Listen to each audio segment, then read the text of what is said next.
Donc, la fille du géant du gel. Le fracas des épées était retombé. La clameur de la bataille s'était tue. Le silence recouvrait la neige maculée de sang. Le soleil morne et pâle étincelait d'une façon aveuglante sur les bancs de glace et les plaines recouvertes par la neige, lançant des reflets d'argent sur les corselets arrachés et les lames brisées des trépassés gisant là où ils étaient tombés. La main inerte serrait toujours la poignée de l'épée brisée.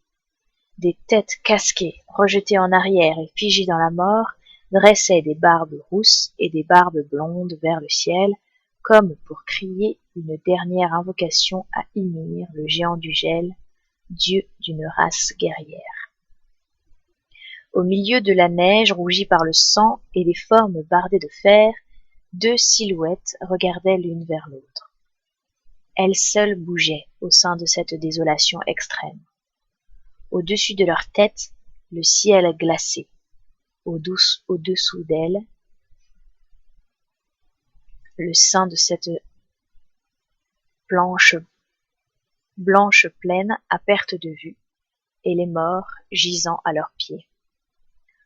Lentement, elles s'avançaient parmi les cadavres, semblables à des fantômes s'approchant de leur lieu de rendez-vous au sein des décombres d'un monde entier.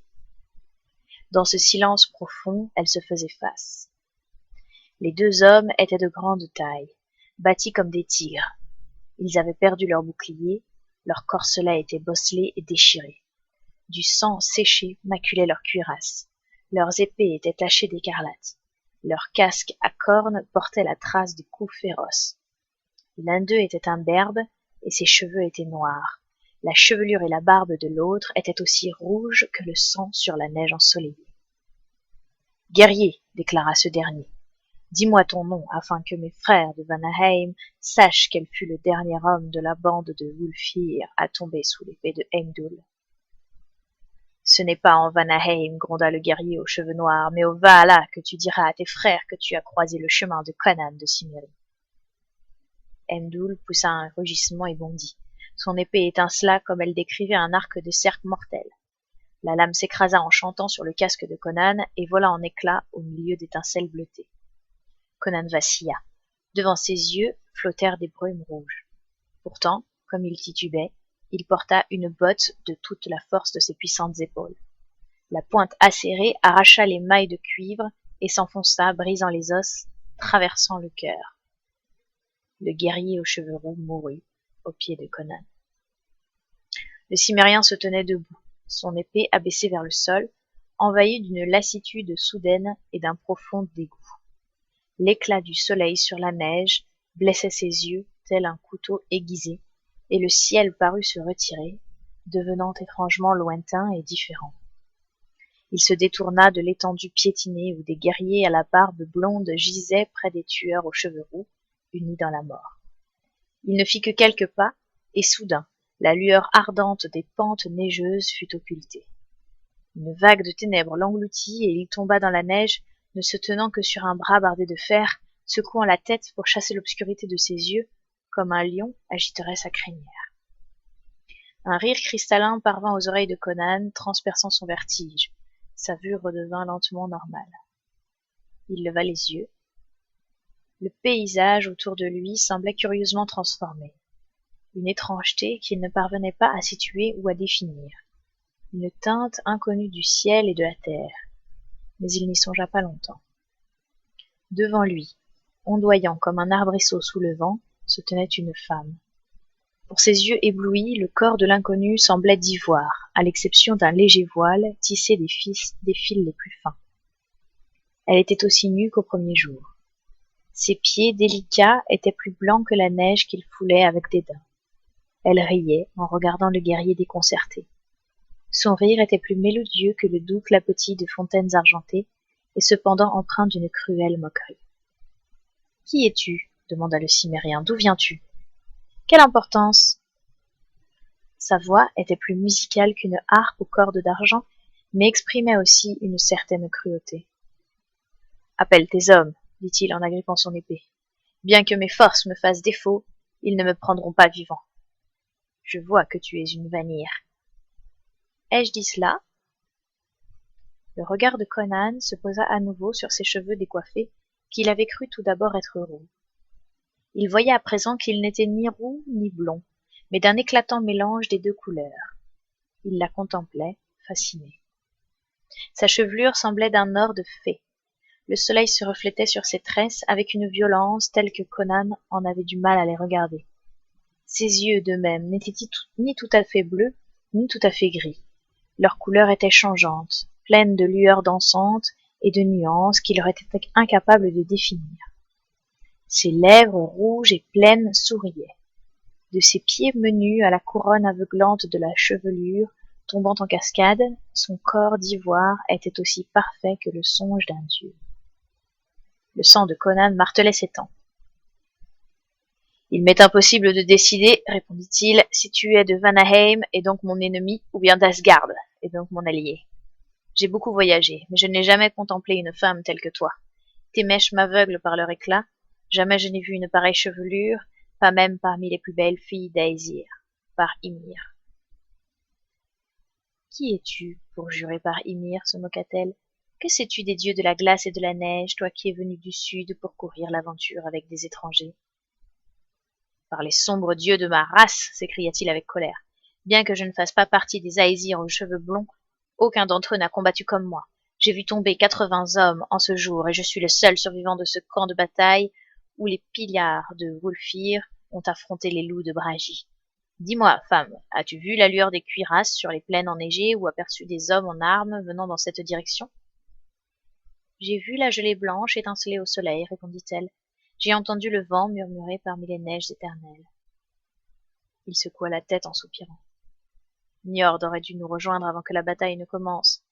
Je crains que lui et ses guerriers ne soient tombés dans une embuscade. Wulfir et ses hommes sont morts. Je pensais qu'il n'y avait pas de village à moins de nombreux lieues d'ici, car la guerre nous a entraînés fort loin. Pourtant tu ne peux pas venir de loin, habillé comme tu l'es. Conduis-moi vers ta tribu, si tu es d'Asgard, car mes blessures m'ont affaibli et je suis épuisé par les combats. Mon village se trouve plus loin que tu ne puisses aller, Conan de Cimmérie, dit-elle en riant. Écartant les bras, elle se balança devant lui, sa tête blonde s'inclinant avec sensualité. Ses yeux scintillaient, ils étaient à demi ombragés par de longs cils d'argent. Ne suis-je pas belle, guerrier ? Aussi belle que l'aube courant nue sur la neige, murmura-t-il. Ses yeux brûlaient comme ceux d'un loup. Alors qu'attends-tu pour te relever et m'attraper ? Quel est ce vaillant guerrier qui reste prostré à terre devant moi, chanta-t-elle avec une raillerie à rendre fou tout être humain. Allonge-toi donc et meurs dans la neige comme ces autres fous, Conan à la noire chevelure. Tu ne saurais me suivre là où je voudrais t'emmener. Avec un juron, Conan le Cimmérien se redressa et se mit debout, les yeux flamboyants. Son regard sombre et couvert de balafre était déformé par la colère. La rage ébranlait son âme, mais le désir que lui inspirait cette silhouette au rire moqueur embrasait son sang et martelait frénétiquement ses tempes. Une passion, aussi violente qu'une douleur physique, inonda tout son être. La terre et le ciel s'empourprèrent, étant guère sous ses yeux. La folie qui l'envahit chassa de son corps la fatigue et le dégoût. Sans prononcer un seul mot, il s'avança vers elle, tendant les doigts pour saisir son corps si doux. Avec un gloussement, elle fit un bond en arrière et se mit à courir. Elle tourna la tête et rit par-dessus son épaule blanche. Poussant un grognement sourd, Conan la suivit. Oubliez la bataille, oubliez les guerriers bardés de fer baignant dans leur sang, oubliez Niord et ses pillards qui n'étaient pas arrivés à temps. Il ne pensait plus qu'à la silhouette blanche et svelte qui semblait plus flotter que courir devant lui. La poursuite le mena à travers les plaines enneigées et aveuglantes. Le champ de bataille, rougi et piétiné, disparut derrière lui. Mais Conan continua avec la ténacité silencieuse de sa race. Ses bottes cuirassées de fer écrasaient la croûte gelée du sol. Il s'enfonçait profondément dans les coulées de neige, mais avançait tout de même, porté par la seule énergie de brute. La jeune fille, elle, dansait sur la neige, aussi légère qu'une plume, flottant sur un bassin. Ses pieds nus laissaient à peine une empreinte sur la gelée blanche recouvrant le sol. Le froid transperçait la cuirasse et la tunique doublée de fourrure du Cimmérien, le mordant cruellement, et ce en dépit du feu qui irradiait dans ses veines.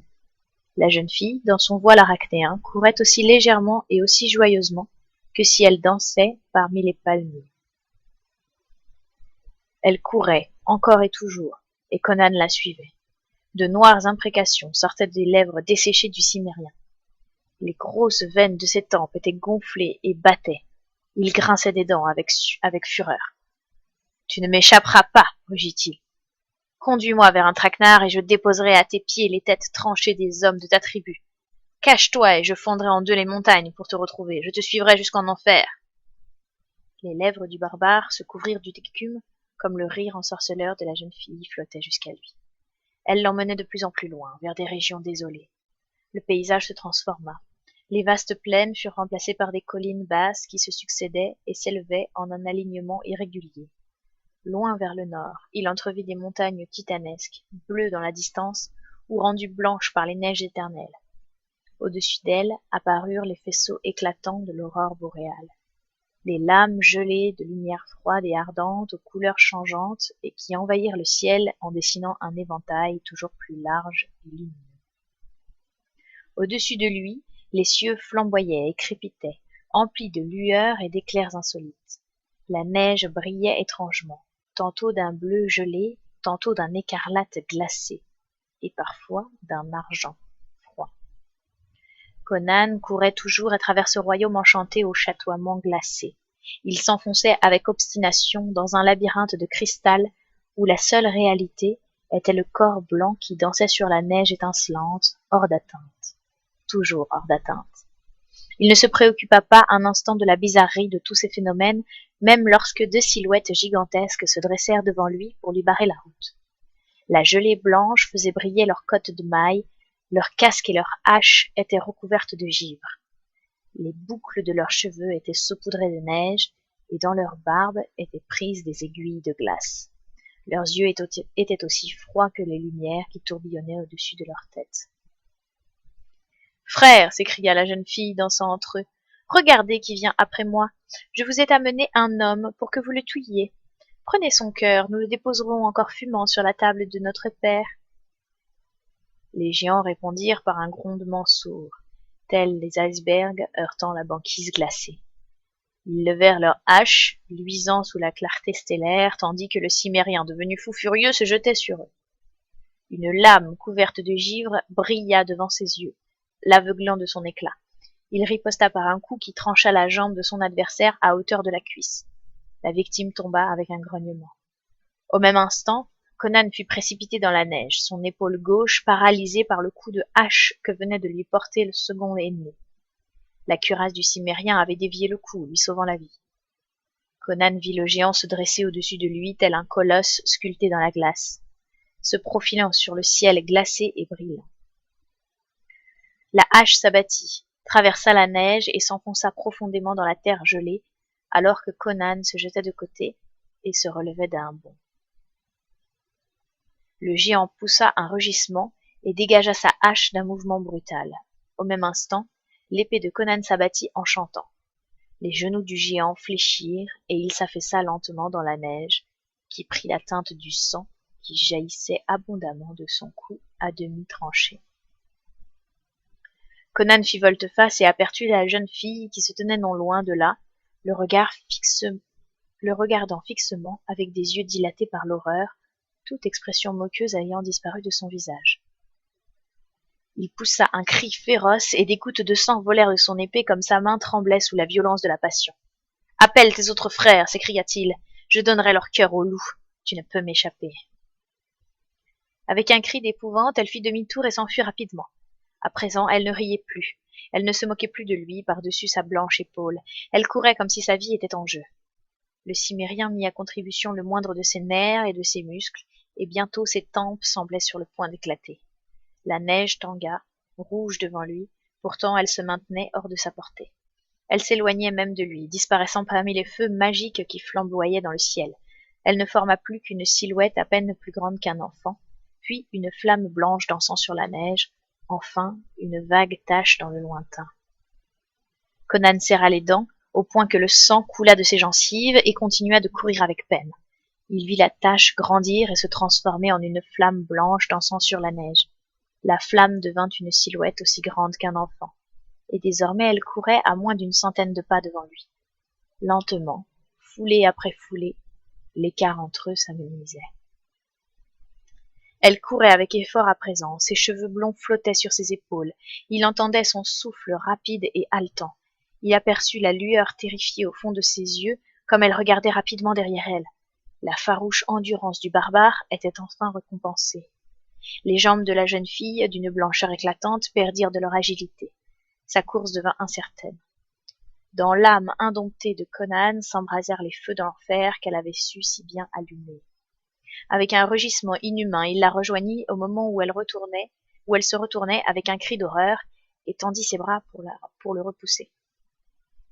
Son épée tomba dans la neige comme il l'attirait et la serrait contre lui. Son corps svelte s'arqua en arrière comme elle se débattait avec une fureur désespérée, prisonnière des bras d'acier du Cimmérien. Ses cheveux d'or volaient autour du visage de Conan, l'aveuglant de leur éclat.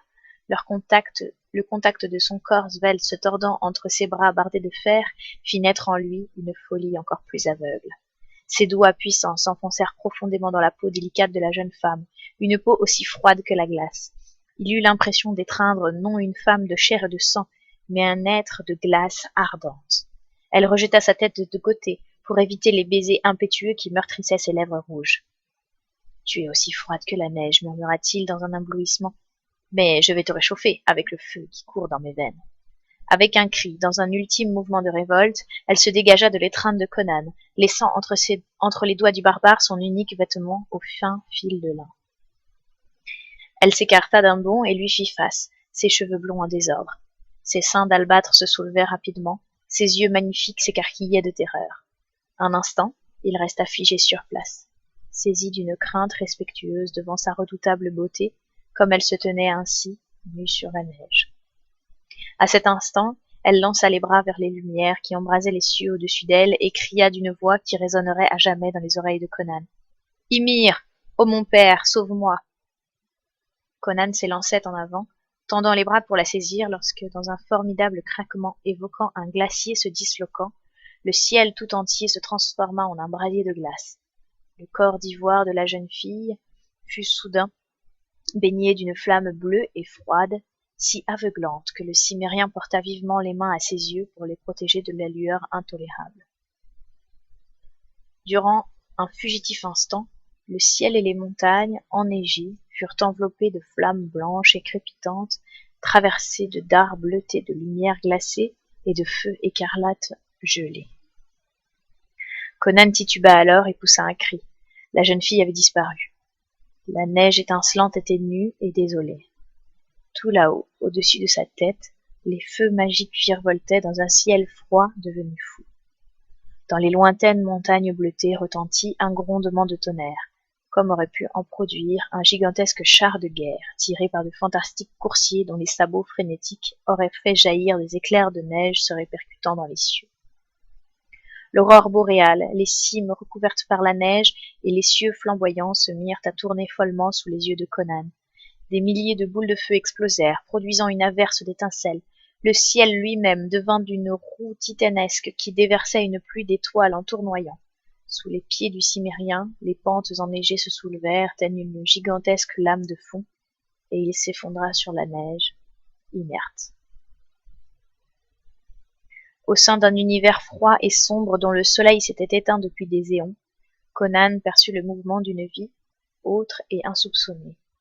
Il était le jouet d'un tremblement de terre et celui-ci le secouait d'avant en arrière tout en faisant vibrer ses mains et ses pieds jusqu'à ce qu'il pousse un hurlement de douleur et de rage et ne veuille saisir son épée. « Il revient à lui, Horsa !» dit une voix. « Vite, frictionnons ses membres couverts de glace, sinon jamais plus il ne tiendra une épée. » « Il refuse d'ouvrir sa main gauche, grommela l'autre voix. Il serre quelque chose entre ses doigts. » Conan ouvrit les yeux et regarda fixement les visages barbus penchés sur lui. Il était entouré de guerriers de grande taille, aux cheveux blonds, en cuirasse et fourrure. « Conan, tu es vivant !»« Par Crom, Niord !» s'exclama le Cimmérien. « Suis-je encore en vie, ou bien sommes-nous tous morts et réunis au Vala ?»« En vie, grogna l'Aesir, occupé à masser les pieds à moitié gelés de Conan. Nous sommes tombés dans une embuscade et avons dû nous battre pour nous frayer un chemin. Sinon, nous t'aurions rejoint avant que commence la bataille. Les cadavres étaient tout juste froids lorsque nous sommes arrivés sur les lieux. Nous ne t'avons pas trouvé parmi les morts, aussi avons-nous suivi tes traces. Au nom d'Ymir, Conan, pourquoi t'être aventuré aussi loin parmi les étendues glacées du nord? Nous avons suivi ta piste dans la neige durant des heures. Si un blizzard s'était levé et avait effacé la trace de tes pas, nous ne t'aurions jamais retrouvé par Ymir. Ne jure pas aussi souvent par Ymir, grommela le guerrier, en lançant un regard inquiet vers les montagnes lointaines. Cette région est sienne, et les légendes disent que le dieu habite dans ces cimes, là-bas. J'ai vu une femme, répondit Conan hébété. Nous avons combattu les hommes de Bragi dans la plaine. J'ignore combien de temps a duré la bataille. Moi seul ai survécu. J'étais épuisé, affaibli par mes blessures. Le paysage s'étendait devant moi, semblable à un rêve. Ce n'est que maintenant que les choses me paraissent normales et familières. Cette femme est venue et s'est moquée de moi. Elle était aussi belle qu'une flamme glacée surgie de l'enfer. Une étrange folie s'est emparée de moi, je l'ai suivie. N'avez-vous pas vu ces traces? Ou les géants en cuirasse recouvertes de glace que j'ai tués? Njord secoua la tête. Nous avons trouvé seulement l'empreinte de tes pas dans la neige, Conan.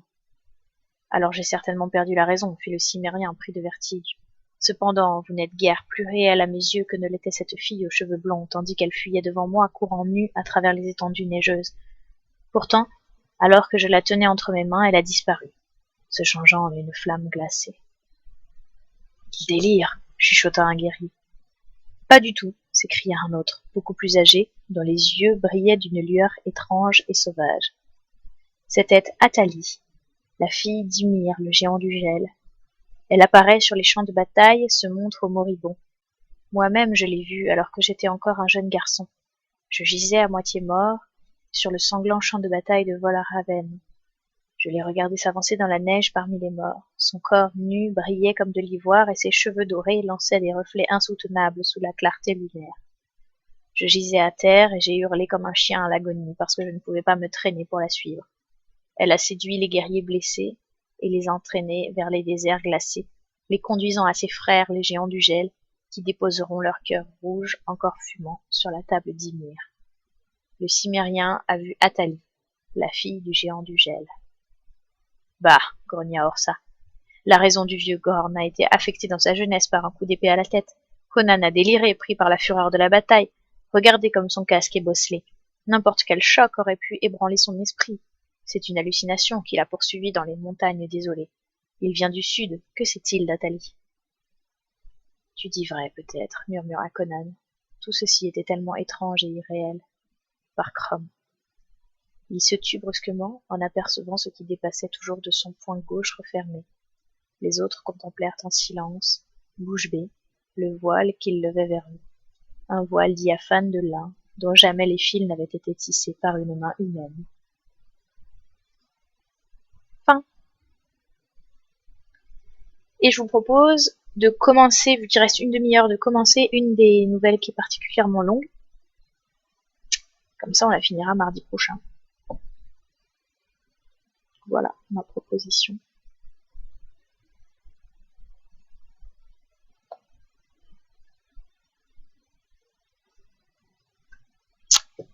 La citadelle écarlate. Ils capturèrent le lion sur la plaine de Chamou, chargèrent ses membres de chaînes de fer, ils crièrent dans le fracas des trompettes, ils crièrent « Le lion est en cage, enfin !»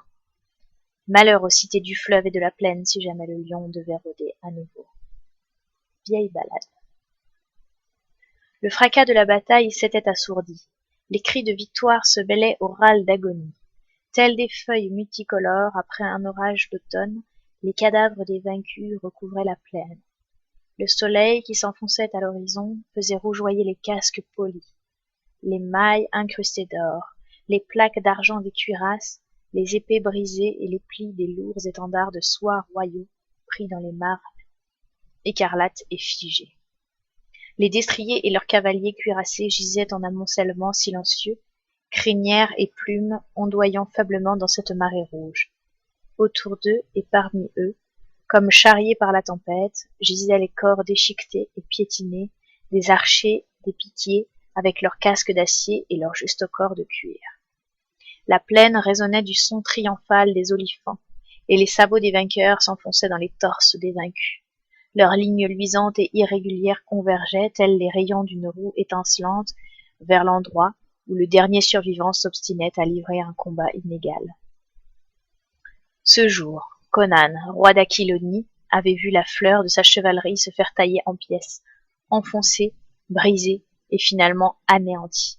Il avait franchi la frontière sud-est de l'Aquilonie avec 5000 chevaliers, traversant les riches prairies d'Ophir pour se retrouver au final confronté à celui qu'il croyait son allié, le roi Almarus d'Ophir, coalisé avec les troupes de Strabonus, roi de Cothe. Il ne s'était aperçu du piège que lorsque c'était trop tard. Il avait fait tout ce qui était en son pouvoir avec ses 5000 cavaliers contre 30 000 chevaliers, archers et lanciers des conspirateurs. Sans archers ni fantassins, il avait lancé sa cavalerie lourde contre l'armée ennemie, avait vu ses chevaliers dans leurs armures étincelantes mis à bas par les lances de ses hommes, avait enfoncé le centre dans leurs lignes, poussant les rangs compacts de ses troupes devant lui, mais s'était retrouvé pris dans un étau lorsque les ailes adverses s'étaient refermées sur lui. Les archers chémites de Strabonus avaient fait un carnage dans les rangs de ses chevaliers. Leurs traits exploitant la moindre faille des armures, ils avaient abattu les chevaux et les piquiers cottiens s'étaient précipités pour achever les cavaliers désarçonnés. Les lanciers cuirassés du centre avaient alors refermé leurs lignes, renforcés par les cavaliers venus des flancs, et ils avaient chargé, encore et encore, noyant le champ de bataille sous leur multitude. Les Aquiloniens n'avaient pas fui, ils étaient tombés sur le champ de bataille et, des 5000 chevaliers qui avaient suivi Conan dans le sud, pas un ne quitta la plaine de Chamoux vivant. Désormais, c'était le roi en personne qui luttait, entouré des corps mutilés des hommes de la garde royale, adossé contre un monticule sanglant d'hommes et de chevaux morts. Les chevaliers ophiriens en armure rehaussée d'or faisaient bondir leurs montures entre des tas de cadavres pour frapper la silhouette solitaire. Des chémites trapus à la barbe bleu-noire et des chevaliers cottiens au visage sombre l'encerclaient à pied. L'air résonnait du fracas de l'acier. La silhouette du roi occidental dans son armure noire se dressait de toute sa hauteur au centre du cercle compact de ses adversaires, assénant des coups terribles tel un boucher maniant un formidable hachoir. Des chevaux sans cavalier galopaient sur la plaine, un cercle grandissant de corps mutilés s'étalait aux pieds du roi. Ses attaquants refluèrent face à cette sauvagerie inespérée, haletants et blêmes. C'est alors qu'entre les lignes hurlantes et vociférantes surgirent des seigneurs conquérants. Strabonus, avec son visage large et sombre et ses yeux rusés, Almarus, mince, le visage pincé, fourbe et aussi dangereux qu'un cobra, et enfin ce vautour efflanqué, Tsota l'anti, vêtu de ses seules robes de soie, avec sa tête de rapace d'où luisaient 2 grands yeux noirs. On racontait de sinistres choses sur ce sorcier cotien, dans les villages de l'ouest et du nord. Des femmes aux cheveux ébouriffés faisaient peur aux enfants rien qu'en prononçant son nom, et des esclaves revêches retrouvaient leur humilité bien plus rapidement si on menaçait de les revendre aux sorciers plutôt que de les fouetter. On disait que sa bibliothèque était remplie de livres occultes reliés avec la peau de victimes écorchées vives, et que dans les profondeurs innommables de la colline sur laquelle était juché son palais, il faisait commerce avec les forces des ténèbres, échangeant des esclaves hurlantes contre des secrets impies. C'était lui, le véritable maître de Cothe. Le sorcier eut un sourire morne en apercevant les 2 rois arrêter leur monture à une distance respectable de la sombre silhouette bardée d'acier qui se dressait sinistrement au-dessus des cadavres. Les plus braves tremblaient devant cet homme dont les féroces yeux bleus lançaient des éclairs menaçants dessous son casque à cimier bosselé. Le visage sombre et balafré de Conan devenait de plus en plus sombre dans sa furie. Son armure noire éclaboussée de sang tombait en morceaux. Sa grande épée était rougie jusqu'à la garde. Dans cette épreuve, tout son vernis civilisé avait craqué. C'était un barbare qui faisait face à ses vainqueurs. Conan était un cimérien de naissance, l'un de ces hommes des collines, féroces et ombrageux, qui habitaient une terre lugubre aux cieux perpétuellement couverts, loin dans le nord. La saga qui l'avait conduit jusque sur le trône d'Aquilonie était déjà le sujet de tout un cycle de récits héroïques. Les rois se tenaient à bonne distance, et Strabonus ordonna à ses archers chémites de cribler leur proie de loin avec leurs flèches. Ses capitaines avaient été fauchés comme du blé mûr par la grande épée du Cimérien, et Strabonus, avare de ses hommes comme de son argent, écumait de rage. Mais Tsota secoua la tête. « Prends-le vivant. »« C'est facile à dire, » ragea Strabonus mal à l'aise à l'idée que le géant en armure parvienne d'une façon ou d'une autre à se frayer un chemin jusqu'à eux à travers une muraille de lances. Qui pourrait capturer vivant un tigre mangeur d'hommes? Par Ishtar, il foule du talon les coups de mes plus fines lames. Il a fallu 7 années et des monceaux d'or pour entraîner chacun d'eux, et les voilà à terre comme autant de charognes pour les vautours. Des flèches, te dis-je. Et je te répète, non, fit Tsota d'un ton sec, descendant à bas de selle. Il eut un rire glacé. N'as-tu pas encore appris que mon intelligence est bien plus puissante que n'importe quelle des épées? Il traversa les rangs des piquiers, et ces géants portant brigandines et visières de fer s'écartèrent craintivement, de peur d'effleurer un pan de sa robe. Les chevaliers furent tout aussi prompts à lui faire de la place. Il enjamba les cadavres et se retrouva face à face avec le roi au visage sinistre et résolu. Toute l'armée assistait à la scène dans un silence tendu. Retenant son souffle, sa grande épée dentelée et dégoulinante de sang brandie haut dans les airs, la silhouette en armure noire se dressait, menaçante, dominant la silhouette décharnée de ses robes de soie. « Je t'offre la vie, Conan, dit Tsota d'une voix empreinte d'une joie cruelle. « Je te donne la mort, sorcier, grogna le roi. Mu par toute sa haine et toute sa force, l'épée de Conan s'abattit pour sectionner le torse efflanqué de Tsota. Une grande clameur secoua l'armée tout entière. Bien trop rapide pour que l'œil ne puisse le suivre, le sorcier fit un pas en avant et sembla simplement poser la paume de sa main sur l'avant-bras gauche de Conan, à l'endroit où les mailles avaient été arrachées. La lame sifflante dévia de sa course, et le géant en cotte de mailles s'affaissa lourdement à terre, restant immobile. Tsota eut un rire étouffé. Emparez-vous de lui et ne craignez rien, les crocs du lion sont rentrés. Les rois s'approchèrent au galop et regardèrent avec stupéfaction le lion terrassé. Conan gisait comme raide mort, mais ses yeux étaient grands ouverts et il les fixait avec une fureur impuissante. « Que lui as-tu fait » demanda Amalrus mal à l'aise. Tsota lui montra le gros anneau à forme curieuse qu'il portait à un doigt. Il pressa ses doigts les uns contre les autres, et un minuscule aiguillon d'acier jaillit sous l'anneau, comme une langue de serpent. Il est enduit du suc du lotus pourpre qui pousse dans les marais hantés du sud de la Stygie, dit le magicien. Il entraîne une paralysie temporaire. Recouvrez-le de chaînes, mettez-le sur un chariot. Le soleil se couche, il est temps que nous partions pour Korchemish. Strabonus se retourna vers son général Arbanus. Nous rentrons à Korchemish avec les blessés. Seul un détachement de cavalerie royale nous accompagne. Tes ordres sont de marcher jusqu'à l'aube, jusqu'à la frontière aquilonienne, et d'investir la cité de Shamar. Les Ophiriens nous ravitailleront en cours de route. Nous vous rejoindrons dès que possible, avec des renforts. Sur ces mots, l'armée tout entière, chevaliers bardés d'acier, piquiers, archers et hommes d'intendance, partit dresser le campement dans les prairies qui jouxtaient le champ de bataille. Pendant ce temps, sous la nuit étoilée, les deux souverains et le sorcier, qui étaient plus puissants que n'importe quel roi, chevauchèrent en direction de la capitale de Strabonus, entourés des gardes royaux aux armures étincelantes et suivis d'une longue ligne de chariots dans lesquels s'entassaient les blessés. Dans l'un d'eux gisait Conan, roi d'Aquilonie, lesté de chaînes, le goût amer de la défaite dans la bouche, la fureur du tigre déchaîné dans son âme. Le poison qui avait figé ses membres puissants n'avait pas paralysé son cerveau. Tandis que le chariot avançait en cahotant sur la plaine, le roi ne faisait que ruminer sa défaite. Almarus lui avait envoyé un émissaire, implorant son aide contre Strabonus qui, disait-il, dévastait son domaine occidental, une langue de terre qui s'enfonçait entre les frontières de l'Aquilonie et de Cothe, le grand empire du Sud, formant comme un tampon entre les deux pays. Il avait simplement demandé la présence de Conan et de 1000 cavaliers afin de redonner du baume au cœur à ses troupes démoralisées. Et Conan jura en silence. Dans sa générosité, il s'y était rendu avec 5 fois le nombre d'hommes que ce traître de monarque lui avait demandé.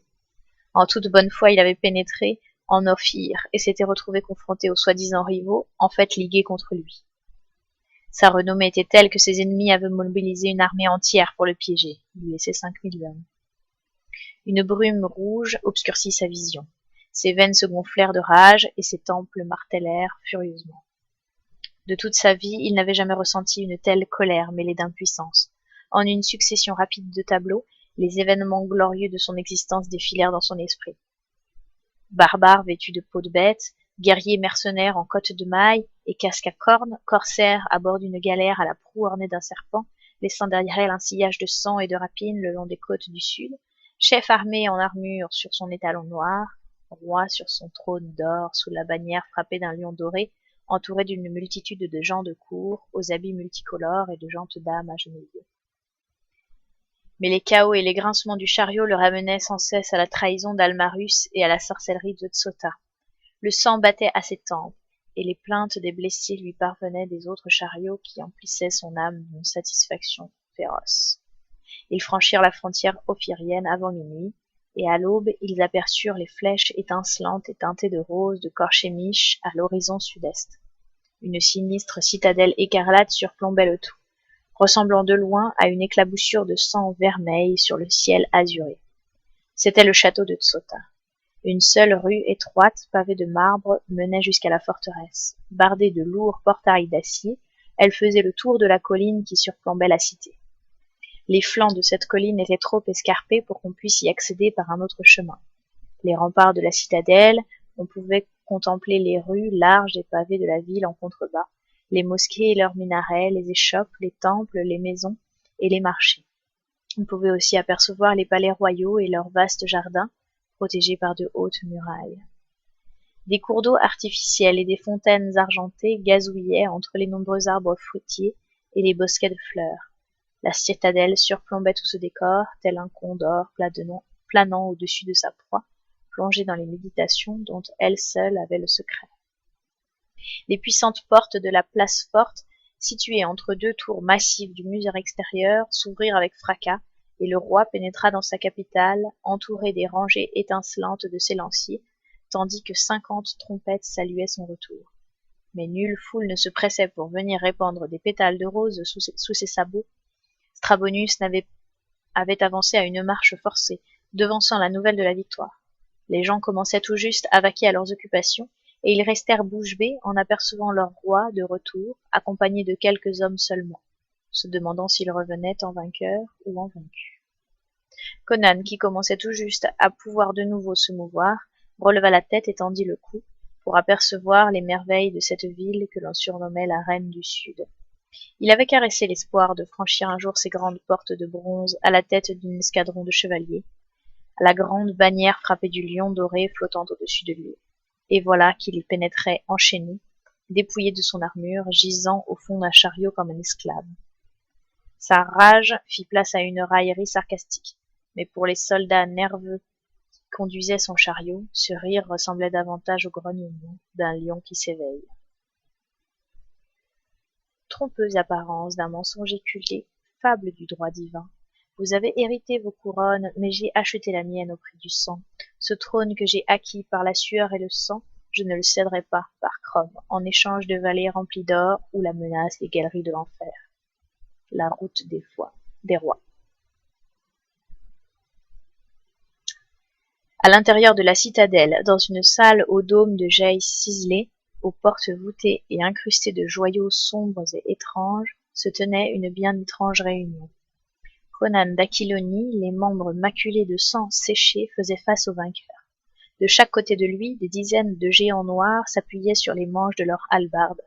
Devant lui se tenait Tsota, tandis qu'Almarus et Strabonus étaient allongés sur des divans, rutilant de soie, d'or et de pierres précieuses. Des éphèbes nus versaient du vin dans leurs coupes taillées dans un seul saphir. Conan tranchait fortement sur la scène, l'air farouche, maquillé de sang, nu à l'exception d'un pagne et enchaîné. Ses yeux bleus jetaient des éclairs sous la crinière noire ébouriffée qui retombait sur son front, bas et large. Il était l'élément dominant de la scène et se dégageait de lui une telle vitalité élémentaire que la pompe des conquérants en devenait clinquante. Les rois, drapés dans leur fierté et leur splendeur, le ressentaient au plus profond d'eux-mêmes, et ils n'étaient pas à l'aise.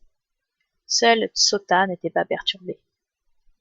Nos souhaits se résument à une phrase, roi d'Aquilonie, dit Tsota. Nous désirons agrandir notre empire, et par conséquent saccager mon royaume comme des pourceaux, grinça Conan.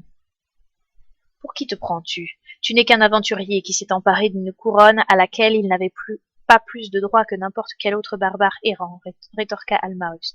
Nous sommes disposés à t'offrir un dédommagement substantiel. Un dédommagement? Le torse puissant de Conan fut secoué d'un gigantesque éclat de rire. Le prix de l'infamie et de la traîtrise. Je suis un barbare, par conséquent je vais vendre mon royaume et mon peuple en échange de la vie sauve et de votre sale argent. Ah, comment avez-vous obtenu vos couronnes, toi et ce porc au visage noir à tes côtés? Ce sont vos pères qui se sont battus et ont souffert pour ensuite vous transmettre leurs couronnes sur un plateau d'argent. Ce dont vous avez hérité sans lever le petit doigt. Si ce n'est empoisonner quelques frères, je me suis battu pour l'avoir. Vous êtes là, vautrés dans du satin, à siroter du vin pendant que votre peuple sue sang et eau, et vous venez me parler de droit divin? Bah, moi je me suis hissé des abysses de la barbarie la plus élémentaire pour monter jusqu'au trône, et au cours de cette ascension, j'ai autant versé mon sang que répandu celui des autres. Si l'un de nous a prouvé son droit à gouverner, c'est moi, par Crom. Qu'avez-vous donc fait de mieux? J'ai trouvé l'Aquilonie aux mains d'un porc dans votre genre, capable de retracer sa lignée sur un millier d'années. Le pays était déchiré par les guerres auxquelles se livraient les barons, et le peuple n'en pouvait plus, écrasé d'impôts et maltraité.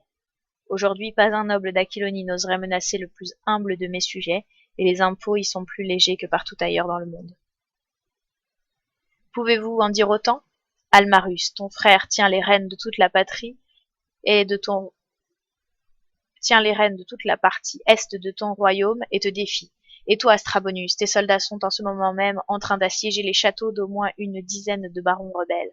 Vos gens sont écrasés par les impôts injustes et les levées de troupes, et vous voudriez piller mon royaume? Ah! Libérez-moi donc de ces chaînes et je repeins le plancher avec vos cervelles. Sota eut un sourire morne en voyant la rage gagner ses compagnons royaux. Tout ce que tu dis, pour exact que ce soit, ne nous intéresse pas. Nos plans ne te regardent pas. Tes responsabilités prendront fin au moment où tu signeras ce parchemin dans lequel tu abdiques en faveur du prince Harpélo de Pélia. Nous te donnerons des armes, un cheval, 5000 lunas d'or et t'escorterons jusqu'à la frontière orientale. Pour me retrouver au point où j'en étais le jour où je suis entré en Aquilonie, pour m'enrôler dans son armée, sauf qu'entre-temps mon nom sera devenu celui d'un traître. Le rire de Conan fut semblable au glapissement bref et puissant du loup des forêts. Harpélo, hein? Je n'avais pas tort de me méfier de ce boucher de Pélia. Vous n'êtes donc pas capable de voler et de piller franchement et ouvertement. Il vous faut un prétexte aussi mince soit-il. Harpélo se targue d'avoir des brides de sang royal. Il vous servira donc d'alibi et d'homme de paille pour étendre votre domination sur l'Aquilonie. Plutôt vous expédier en enfer que signer. Tu es un imbécile, s'exclama Almarus. Tu es entre nos mains, et nous pouvons prendre ta couronne et ta vie quand bon nous semble. La réponse de Conan ne fut pas digne, encore moins digne d'un roi, mais typiquement instinctive d'un homme dont la nature profondément barbare n'avait jamais été étouffée par la culture qu'il avait adoptée. Il cracha en plein dans les yeux d'Almarus. Le roi d'Ophir bondit de son siège en hurlant et portant la main à sa dague. Il dégaina et se précipita vers le Cimérien, mais Tsota s'interposa. « Pas si vite, Majesté, cet homme est mon prisonnier. » « Écarte-toi de mon chemin, sorcier !» hurla Almarus, rendu fou par l'éclat des yeux bleus du Cimérien. « J'ai dit arrière !» rugit Tsota, désormais hors de lui. Sa main décharnée jaillit de sa manche ample de sa tunique, et il jeta une poignée de poudre au visage convulsé de l'Ophirien. Almarus recula, hurla en chancelant, laissant échapper son arme et portant les mains à son visage. Il se laissa tomber sur le divan, sous l'œil impassible des gardes côtiens, pendant que Strabonus vidait en hâte un nouveau gobelet de vin qu'il tenait avec des mains tremblantes. Almarus baissa les mains et secoua la tête d'un geste violent. Ses yeux gris blancs lentement retrouvaient leur intelligence. « J'étais devenu aveugle, grogna-t-il. Que m'as-tu fait, sorcier? » Ce n'était qu'un simple geste destiné à te faire comprendre qui commande ici, dit-il d'un ton sec. Il venait de faire tomber son masque, révélant toute la noirceur de son âme. Strabonus a déjà appris sa leçon. Il est temps que tu apprennes la tienne. Ce que je t'ai jeté aux yeux, ce n'était qu'un peu de poudre trouvée dans une tombe stygienne. Si je décide de recommencer, tu passeras le restant de tes jours à tâtonner dans l'obscurité. Almarus haussa les épaules et eut un sourire forcé. Il s'empara d'un gobelet, tentant de dissimuler sa rage et sa peur. En diplomate accompli, il redevint rapidement maître de lui. Tsota se tourna alors vers Conan, qui n'avait pas bronché durant toute la scène. Sur un signe du sorcier, les Noirs s'emparèrent du prisonnier et emboîtèrent le pas de Tsota.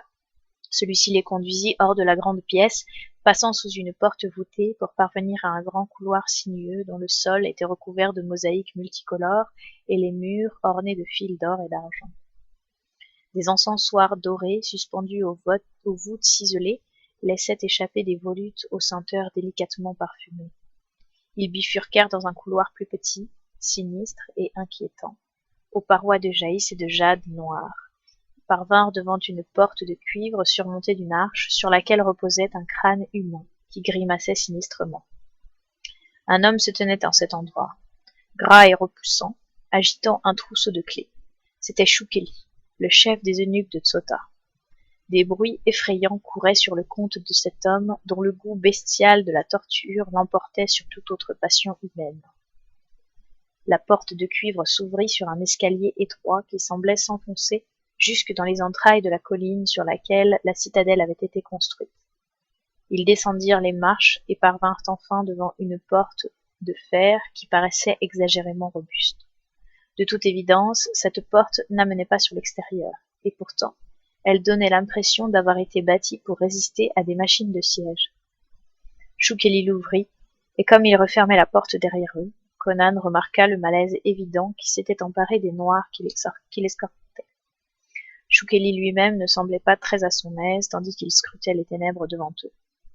La porte se doublait d'une seconde barrière, une grille aux lourds barreaux d'acier. Cette herse était fermée au moyen d'un ingénieux verrou qui ne comportait pas de serrure, qu'on ne pouvait actionner que de l'extérieur. Le verrou fut tiré et la grille disparut dans le mur. Ils s'avancèrent et parvinrent dans une vaste galerie dont le sol, les murs et le plafond semblaient avoir été taillés à même la roche.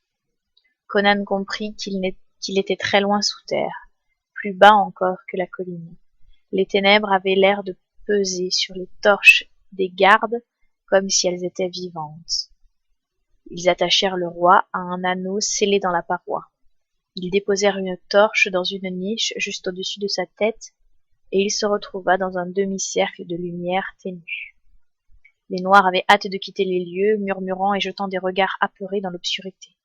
Sota leur fit signe de sortir, et ils s'exécutèrent en hâte, se bousculant les uns les autres, comme s'ils craignaient que les ténèbres prennent forme et bondissent sur le dos. Sota se retourna vers Conan, qui remarqua, mal à l'aise, que les yeux du sorcier semblaient briller dans la pénombre et que ses dents ressemblaient aux crocs d'un loup étincelant dans les ténèbres. « Il est temps de nous dire adieu, barbare, se moqua le sorcier. Je dois rejoindre Shamar et le siège. Dans 10 jours, je serai dans ton palais de Tamar avec mes guerriers. Y a-t-il quelque chose que je pourrais dire à tes femmes avant que je n'arrache leur peau délicate pour en faire des parchemins sur lesquels on chroniquera les triomphes de Tsotalati ?» Un juron cimérien de Conan fut si fulgurant qu'il aurait percé les tympans d'un homme ordinaire. Sota eut un rire bref et se retira. Conan entreaperçut sa silhouette de vautour au moment où on referma la grille, puis entendit le fracas de la porte extérieure que l'on refermait, et le silence retomba comme un voile mortuaire. Et on s'arrête là, à la suite au prochain épisode. Conan va-t-il réussir à s'enfuir ?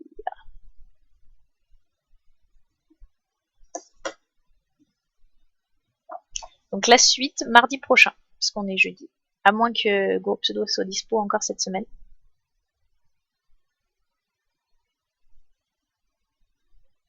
Il faut que je règle cette histoire de son pour que j'arrive à vous entendre. Ah, Rems.